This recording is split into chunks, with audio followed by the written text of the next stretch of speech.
बाबू केकेआर के लोग कोसत रहल है आ कहत रहल केकेआर के खाता नहीं खुली। आज केकेआर राजस्थान के टीम के 150 पे रोक के अब बाबू हीरो बनने रिंकू सिंह द किंग बतौना है कि 53 रन मारी के ये टीम के जो तरह हमें निकलनी है जितौनी है एकदम गर्व से कि खिलाड़ी वह रन है जो हमारी कोशिश रहनी है कि जब से गरीब रहल तो रन मारत रहल, अमीर भइल तो रन में नहीं मारता। आज वो कर मुंह तोड़ जवाब दौलस हो।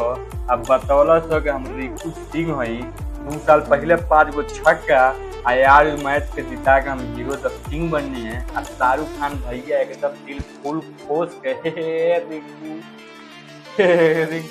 मेरे भाई मेरे दोस्त, आज तुमने मेरा नाक कटाने से बचा दिया, तुम लकी द हीरो हो। बाकी मैं तुमसे आके मिलता हूँ। ये सब चीज शाहरुख खान देखत रहो टीवी में काहे के आज वाइल नहीं। बाकी रउआ लोग बताओ रिंकू सिंह की शानदार पारी कैसन लागल हो कमेंट में जरूर बताओ।